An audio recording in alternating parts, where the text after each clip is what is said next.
के बारे में समझ रहे हैं। हमने बुद्धानुसति, धम्मानुसति के बारे में कल विवरण किए। आज संघानुसति तीसरी महत्वपूर्ण परिवर्तन के रूप में यूज की जाती है। जैसे पहले दो में हमने किया कि जो चैंटिंग के जो भगवान ने शब्द बताए हैं उनकी व्याख्या की। संघानुसति में आप देखेंगे कि संघ के गुण बताए गए हैं। सुपटिपन्नो भगवतो सावक संगो, उजुपटिपन्नो भगवतो सावक संगो, न्यायपटिपन्नो भगवतो सावक संगो, सामीचपटिपन्नो भगवतो सावक संगो। सावक संघ है जो भगवान की शिक्षा सुनकर उनके शिष्य बने तो उन्हें श्रावक कहा गया। हम सब भी श्रावक हैं। तो श्रावक संघ कैसे हैं? सुपटिपन्नो, भली भांति ठीक से चलते हैं, सीधे सीधे मार्ग पे चलते हैं। उजुपटिपन्नो, इधर उधर भटकते नहीं हैं। न्यायपटिपन्नो, बुरी प्रज्ञा के साथ, समझदारी के साथ मार्ग पे चलते हैं। सामीचपटिपन्नो, सब पूरी भली भांति से। तो ऐसे संघ हैं जो भगवान के बताए हुए मार्ग पे पूरी निष्ठा से, पूरी श्रद्धा से, पूरी तत्परता से और पूरी प्रज्ञा से, पूरी समझ से उस मार्ग पे चलते हैं। तो उनको उन्होंने कहा ऐसे हैं भगवान के श्रावक संघ। कहा गया यारिदं चत्तारि पुरुष युगानि अट्ठ पुरुष पुंगला एष भगवतो सावक संघ। ऐसे हैं भगवान के श्रावक संघ। 8 तरह के पुंगल, 8 तरह के प्राणी बताए गए। एक 4 जो हम स्टेज जानते हैं, श्रोतापन्न, सप्रागामी, अनागामी, अरहंत। 4 ऐसे जो इनके फल प्राप्त कर चुके हैं और 4 ऐसे जो अभी इस मार्ग पे चल रहे हैं। श्रोतापत्ति मार्ग पे चलने वाला और जिसने श्रोतापत्ति मार्ग पे चल के श्रोतापत्ति का फल प्राप्त कर लिया है। इसी तरह बाकी तीनों में तो 8 तरह के इस तरह से पुरुष बताए गए। तो ऐसे है भगवान के संघ में इस 8 तरह के पुरुष, इस 8 तरह के ऐसा संघ है, श्रावक संघ है जो या तो श्रोतापन्न के मार्ग पर पहुंच गए हैं, या श्रोतापन्न बन गए हैं, या सद्दागामी के मार्ग पे चल रहे हैं, सद्दागामी बनने वाले हैं, या सद्दागामी बन गए हैं। और इसी तरह अनागामी और अरहंत की डिस्क्रिप्शन। तो ये इनके डिस्क्रिप्शन हमें मालूम है कि कौन कौन से संयोजन होते हैं, कौन कौन से संयोजन वो हटा दिए। तो एक श्रोतापन्न भी सक्काय दिट्ठी, शीलवत, परामर्श, चिकित्सा, ये तीनों को, इन तीनों बंधनों से मुक्त हो जाता है, तभी श्रोतापन्न बनते हैं। तो हम समझ सकते हैं कि कितना बड़ा काम वो कर रहे हैं जिन्होंने अपनी श्रोतापन्न भी बन गए। और इसी तरह आगे बाकी जो 3 उससे उच्च अवस्थाएं। तो ये जब हम इस तरह से इसको समझ के चांट करेंगे तो उन्हें मोद जागता है कि ऐसे श्रावक संघ है। और फिर उनकी प्रति हमारा कैसा व्यवहार हो बताया गया। आहुने, बाहुने, दक्षिणे, अंजलि करें। तो हमको ऐसे लोग हैं जो कि गिफ्ट देने के, भेंट देने के उपयुक्त है, जो जिनका आतिथ्य हमें करना चाहिए, जो कि दक्षिणा दे सकते हैं। उनको जो भी उनकी आवश्यकताएं हैं वो उनकी हम पूरी कर सकते हैं। और अंजलि करनी है, उनको हम प्रणाम कर सकते हैं, उनको नमस्ते करते हैं। ऐसे आदत पूर्वक उनके साथ पेश आते हैं। तो इस तरह से उनका डिस्क्रिप्शन दिया गया है। और फिर अंतिम बात बताइए, अनुत्तरम पुण्य खेतम लोकस्य। तो इस लोक में वो अद्वितीय पुण्य का क्षेत्र है। मतलब उनके प्रति अगर हम कोई अच्छा काम करें, उनकी सेवा करें, उनको कुछ दान दें, तो वो बहुत अद्वितीय पुण्य देता है। पुण्य क्षेत्र का मतलब है कि जैसे किसी उपजाऊ भूमि में अगर हम बीज डालें तो खूब फल उगता है, खूब उसका उपज वो आती है। तो उसी तरह से इनको एक उदाहरण दिया कि इसी प्रकार से जो श्रावक संघ है वो भी एक बहुत उपजाऊ खेत है, उस पर जरा सा बीज डालेंगे तो बहुत सारा फल मिलेगा। तो इस तरह से संघानुसति को हम समझ सकते हैं। तो ये पिसो पहले हमने की आई थी, पिसो भगवा, वो बुद्धानुसति, स्वापखतो भगवता धम्मो धम्मानुसति सुपटिपन्नो भगवत संघानुसति। तो इस तरह से हम उनके संघ के गुणों को याद कर सकते हैं। अब पहले जब तक हमें इस तरह के संघ से मिले नहीं थे, तो मैं जो भगवान के महान डिसाइपल्स हुए हैं, जो पुस्तक है great disciples of the Buddha, उसमें इन ऐसे महान भगवान के शिष्यों के हमने जीवनी पढ़ी है। सारे पुत्र के, महामोगलान के, कश्यप, महाकश्यप के, आनंद के, महाकच्चायन के, तो उन सब के अपने अपने गुण जब हम पढ़ते हैं उस ग्रेट डिसाइपल्स की पुस्तक को, या अगर हम उनके जो दिए हुए प्रवचन हैं उनको समझते हैं, उनको हमने पढ़ा है, तो समझ में आता है कि उनमें कितनी प्रज्ञा है, कितनी मैत्री है, कितनी करुणा है, कितनी कईयों में कितनी युद्धियाँ हैं। तो मन में एक मोह जागता है, मन में भाव जागता है, श्रद्धा का भाव जागता है। तो वो बात हुई कि किताबों से पढ़ के अब हमारा संयोग अच्छा हुआ, हमारे अच्छे पारमियाँ थी कि हमें सचमुच में ऐसे सावक संघ, ऐसे संघों से मिलने का अवसर प्राप्त हुआ। थाईलैंड में हम गए, इतने उच्च कोटि के जो भिक्षु लोग हैं उनसे मिले, और यहाँ धम्मारामा गोयल परिवार की उदारता से बन पाया। वहाँ पे इतने भिक्षु लोग आए, हम मिले हैं उनसे, और उनको हमने देखा है, करीब से देखा है, कुछ दिन उनके साथ रहे हैं, उनको देखा है कैसे उनका व्यवहार है, किस तरह का उनका बात करने का तरीका है, किस तरह की उनकी प्रज्ञा है, किस तरह से वो मैत्री से पेश आते हैं। तो हमारे सामने एक उत्तम उदाहरण भी उपलब्ध है। किसी को लुंगपुर लियम के बारे में श्रद्धा जागी होगी, किसी को लुंगपुर समेधों के बारे में, किसी को अजान जयसारों के बारे में, अजान नम्रों के बारे में, अजान केवली के बारे में, अजान इतने हम बड़े बड़े जो 30, 40, 50 वर्षों से भिक्षु हैं, ऐसे पके हुए भिक्षुओं से हमारा संपर्क हुआ है। तो हमारा सौभाग्य है कि हम ऐसे श्रावक संघों के संपर्क में आए, तो उनको याद करके हम अपने मन में मोह जला सकते हैं, अपने मन में एक प्रसन्नता जगा सकते हैं कि देखो ऐसे उदाहरण भी हैं भगवान की शिक्षा के पालन करने वाले, जो अरहंत बन गए, जो भी अरहंत बनने के मार्ग पे हैं, श्रोतापन बन गए या आगे बढ़। तो उनके व्यवहार को हम देखते हैं, 7 दिन, 8 दिन, 10 दिन यहाँ रहे, देखते हैं कैसा उनका व्यवहार है, किस तरह से वो समता से पूर्ण है, किस तरह से उनकी सारी जो ब्रह्म व्यवहार है उसमें उनका जीवन चलता है, कैसे वो व्यवहार करते हैं। तो उससे लगता है कि हाँ सचमुच में ये लोग वही हैं जैसे भगवान कहते हैं, सुपटिपन्नो भगवतो श्रावक संघो उजुपटिपन्नो भगवतो। तो सचमुच में हम ऐसे श्रावक संघों से मिलने का हमारा सौभाग्य मिला है। तो उनको भी याद करके, उनको गुणों को याद करके, उनकी जो बातें हमने सुनी हैं, उनके जो प्रवचन सुने हैं, उसमें जो हमें अच्छी बात लगती है उसको याद करके भी हम अपने मन में मोह जगा सकते हैं, प्रसन्नता जगा सकते हैं।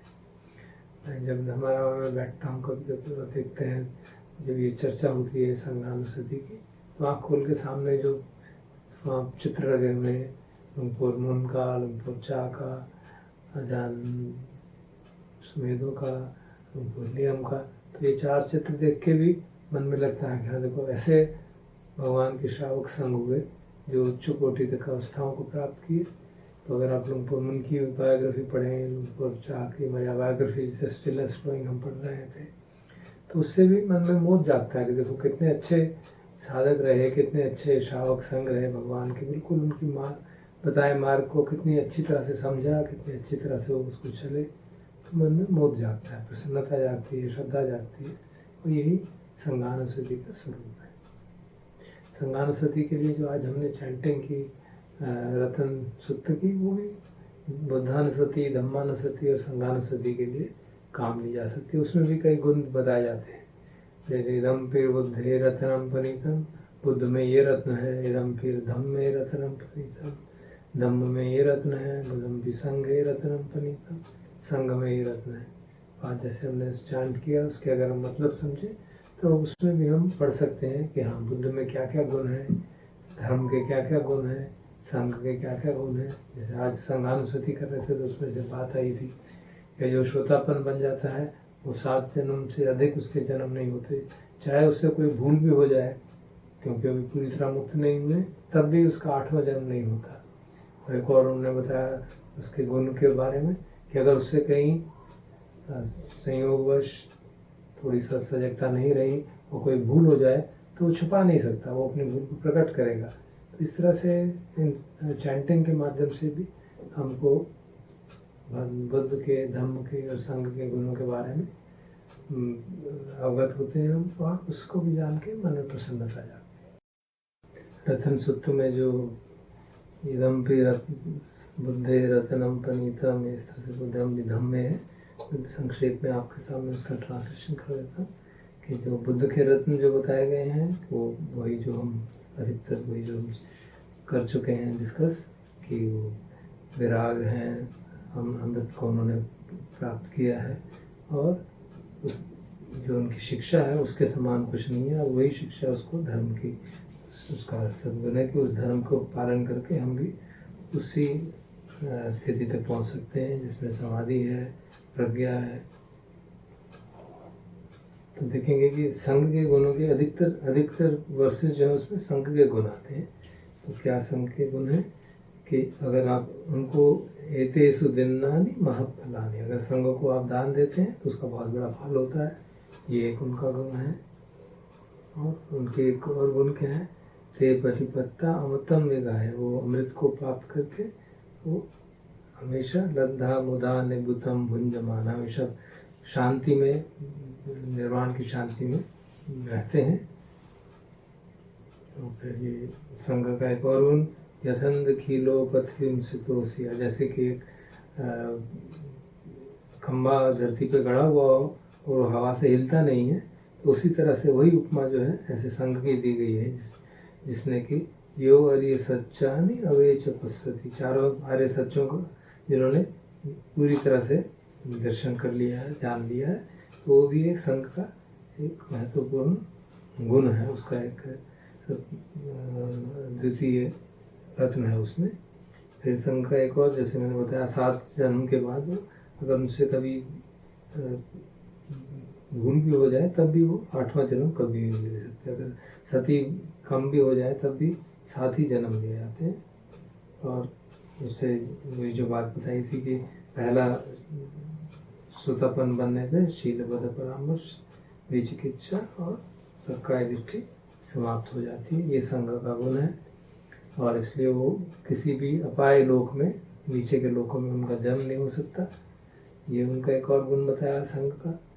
फिर ये जो मैंने बताया था, कोई भी अगर वो गलत काम हो जाता है मन से, वाणी से, काया से, तो वो उसको छुपाएंगे नहीं, उसको प्रकट करेंगे, कन्फेस करेंगे, ताकि उसका मन में बोझ न बने।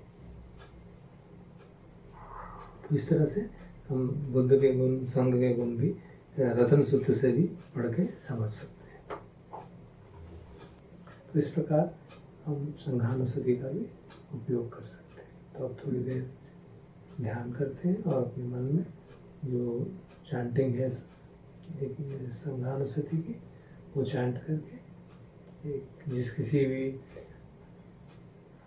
भिक्षु को, जिस किसी भी महापुरुष को हम जो जिनसे मिले हैं, उनके प्रति बार में श्रद्धा जाती है, उसको याद करके, उनके गुणों को याद करके मन में प्रसन्नता जगा सकते हैं, प्रफुल्लता जगा सकते हैं। और जैसे मन प्रसन्न होता है तो फिर हमारा मन चित्त एकाग्र होता है, और फिर आगे का मुक्ति का मार्ग प्रशस्त होता है। तो थोड़ी देर हम ध्यान कर लेते हैं। So let me share with you the other anusatis. सामान्यतः लोग 6 अनुसति की बात करते हैं, कई जगह 10 अनुसति की भी बात आती है, लेकिन उन 10 में 2 तो साधना विधियाँ ही हैं, आनापान सति, कायागति सति, इसलिए उनकी चर्चा नहीं करेंगे। सिर्फ जो 6 हैं उनकी चर्चा करते हैं। उनमें से 3 हम चर्चा कर चुके हैं, बुद्धानुसति, धम्मानुसति, संघानुसति।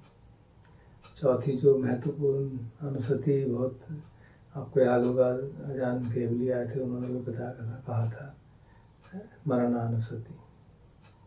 और मरणानुसति का मुख्य उद्देश्य है कि धर्म संवेग जागे, अनित्य बोध जागे, दुख बोध जागे और अनात्म बोध जागे। इस समय जो परिस्थिति है हमारी विश्व की, देश की, शहर की, उस मरणानुस्मृति हमें करने की ज़रूरत नहीं है। वो हमारे सामने विभत्स रूप में प्रस्तुत है। हमें देखना है कि ये सब जो हो रहा है उसको देख के मन में अगर भय जागता है, स्वाभाविक है भय जागेगा, तो उसको जाने और उस भय के आधार पर जैसे वो शांत हो, अनित्य बोध जगाएं, दुख बोध तो सुता ही जाग जाएगा, समाचार सुनने से ही जाग जाएगा, और अनात्म बोध जागे कि जो शरीर है मेरा, मैं इसको समझता हूँ, मैं इसका मालिक हूँ, ऐसा है नहीं, प्रकृति का ही पार्ट है। और प्रकृति में अगर इम्बैलेंस होगा तो मेरा शरीर भी बच नहीं पाएगा। तो इस तरह से जो परिस्थिति है उसको हम धर्म के रूप में देख सकते हैं और धर्म संवेग जगा सकते हैं कि भाई ऐसी परिस्थिति में अब क्या करें। एक सुत्त आता है, पब्बत उपमा सुत्त, संडे में पढ़ा भी था। राजा प्रसन्नजीत को भगवान कहते हैं कि अगर तुम्हारा कोई दूत आए पूर्व दिशा से, कोई देखे भगवान, एक देखिए महाराज एक पर्वत जो आकाश जितना, बादलों जितना ऊंचा, वो चले आ रहा है, उठ आ रहा है और सबको क्रश करता जा रहा है। और इसी तरह से पूर्व दिशा से, उत्तर दिशा से, पश्चिम दिशा से, दक्षिण दिशा से, तो तुम क्या करोगे? कहते हैं महाराज ऐसी स्थिति में क्या करूँगा, ये मेरी सेना, ये मेरी धर्म कुछ काम नहीं आएगा, पुण्य के काम करूँगा, धर्म की साधना करूँगा, और क्या कर सकता हूँ। तो कहते हैं भगवान उसको कि समझ लो राजन, बुढ़ापा, वृद्धावस्था, व्याधि और मृत्यु तुम्हारी ओर चारों तरफ से घेर रहे हैं, तो सजग रहो। इस समय हम सबके लिए वही परिस्थिति आ रही है। कभी भी लगता है पता जाने कौन किसकी बारी आ जाए। एक invisible illness is spreading around, तो इसका हम सदुपयोग करें, इस परिस्थिति का भय जागे, उसको देखें, उसको शांत करें, समझें कहाँ हमारी अटैचमेंट है, और फिर धर्म संवेग जागे, और उस धर्म संवेग को समझते हुए जो हमारे पास समय है, जिसके पास जितना भी समय हो, उसको धर्म में लगाएं, साधना में लगाएं, पढ़ने में लगाएं, सेवा में लगाएं, जैसा भी संभव हो, ताकि हम अपना भविष्य सुधार सकें। तो मरणानुस्मृति इसलिए कैसे करनी है, उसकी आवश्यकता नहीं करने की।